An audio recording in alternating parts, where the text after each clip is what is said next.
Sur les plages des Hauts-de-France, les blocos font partie du paysage, des vestiges du célèbre mur de l'Atlantique. 4000 km de côte à défendre, du Pays Basque à la Norvège.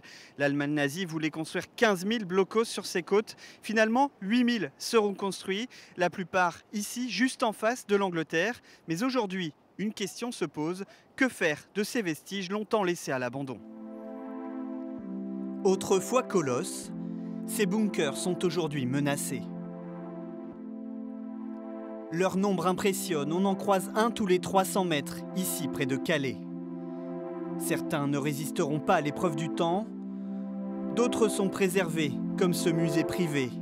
Mais pas loin de là, la nature commence à reprendre ses droits. Alors ici, c'est l'entrée des soutes. Vincent Schmitt nous fait découvrir un lieu oublié, une page d'histoire en train de s'effacer. Ce qu'il y a vraiment d'intéressant, ce sont toutes les fresques qui malheureusement sont de plus en plus abîmées, ça c'est assez lamentable. Des fresques dessinées par les soldats allemands eux-mêmes pendant la guerre. Regardez ici, celle-là est encore tout à fait authentique.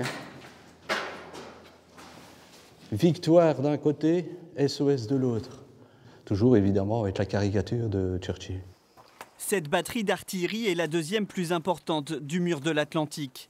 400 soldats du Reich étaient postés ici pour manœuvrer 4 canons pouvant atteindre l'Angleterre. Il faudrait effectivement, à mon sens, essayer de protéger le site et aider peut-être les propriétaires, parce que ici c'est un propriétaire, à pouvoir peut-être un peu restaurer ou à tout le moins conserver le patrimoine, parce qu'il est évident qu'à ce rythme-là, dans 10 ans, on ne voit plus du tout les fresques, or que ça fait partie de l'histoire. Une histoire douloureuse pour la population locale. Après des années où ils sont restés dans l'oubli, certains blocos ont été réhabilités. À Audrecel, ce bunker a été transformé en gîte, un lieu où passer ses vacances. À Lefrancouc, le bunker est devenu œuvre d'art. Mais l'État n'a pas hésité à effacer certaines traces du passé, comme en 2013 à 800, ces vestiges sont jugés trop dangereux et détruits. Sécuriser les lieux, c'est aussi le souci du maire de Sangatte. Ici, on voit une entrée qui est encore une grille de l'époque, là. La majorité des blocos se situe sur le domaine public maritime. Ils appartiennent donc à l'État. Problème, aucun plan de sauvegarde n'existe pour les conserver. Seule préoccupation, éviter les accidents.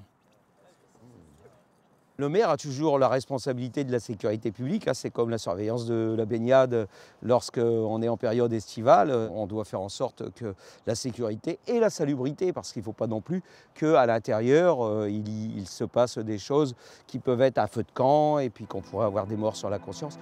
Dans l'imaginaire collectif, les blocos restent une cicatrice pas encore refermée. Mais à l'avenir, ces constructions guerrières deviendront peut-être un atout touristique pour la région.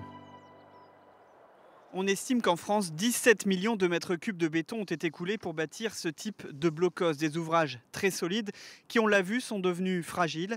La France doit donc décider maintenant si elle doit dépenser plus pour conserver une trace de l'occupation allemande, des vestiges qu'il y a encore quelques années, beaucoup de monde voulait oublier.